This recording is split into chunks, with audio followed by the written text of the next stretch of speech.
I'm going to test the right front now. And there's a little bit more tension in picking this leg up than the other one.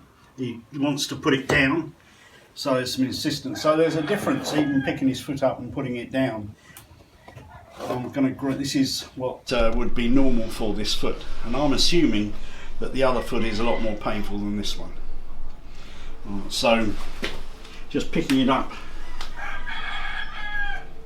and putting it down, he's starting to put more tension in it, and he's starting to want to put it down more. And there you go, he wants to put it down. So I can't hold this one up quite as much, but I think it's important to do this part first so we know what's normal. The other side, he wasn't suffering as much on this leg as he is on that one, so this is going to be normal for this one. Alright, Clive.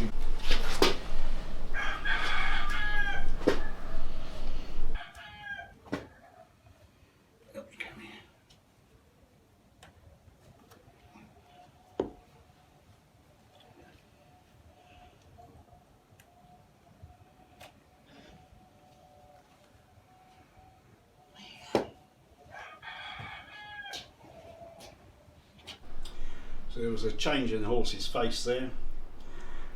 He actually his eyes softened and he blinked and his head came down a little bit. So I think that probably he quite likes that. We'll find out when we start picking the leg up.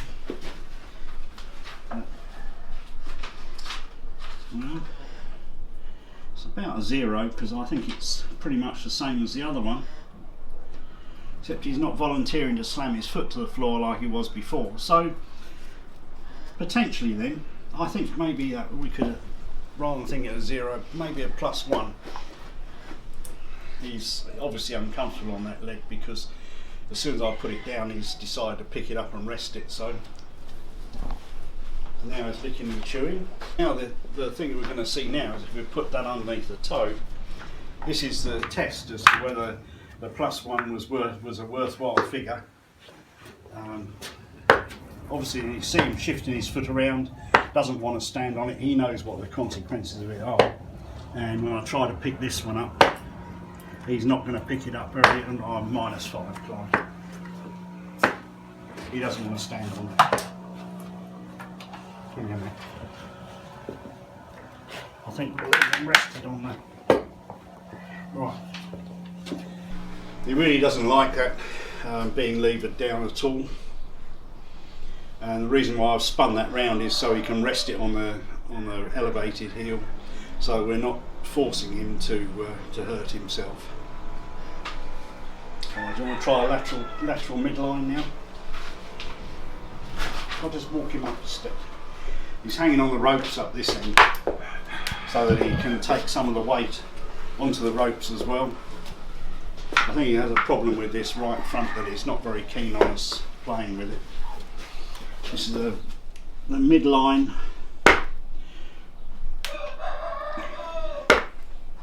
No, I should put that on the medial side, Clive, before he puts it down.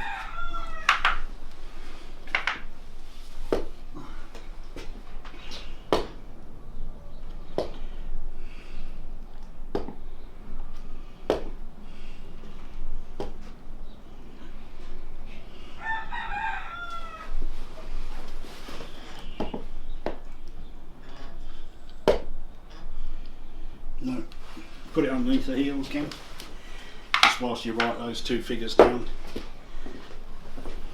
I think you have to have a -5 on the lateral midline and a -4 on the medial midline.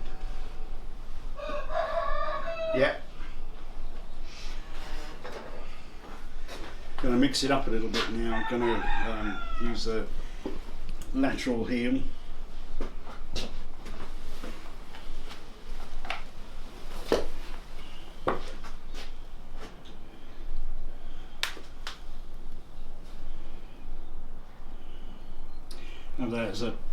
I'll have it as a 0 because that's about the same as it was without the boot on. Certainly better than other places on the foot anyway. We're going to do the medial toe. There is an order of doing these, but I'm actually doing this out of sync because I don't think we can be unfair to the horse really. Keep hurting it.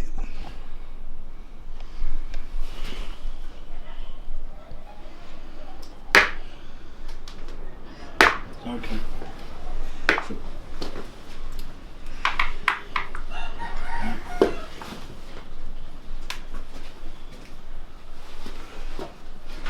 Follow that as a +2, mate. +2. Yeah. And toe -5. No, I think it would be a -4. And that was the medial toe. So what does that prompt us to think? Well, certainly he doesn't like any leverage on the outside of his foot. He doesn't like leverage on the inside much. He doesn't like any leverage at the toe. And he likes a little bit of leverage, a little bit of height or graduation of the heel. So really that's in our design, in our design process then, we're going to have to think about something that's got a higher heel than toe, so some sort of wedge type shoe with leverage reduction on the outside of his foot.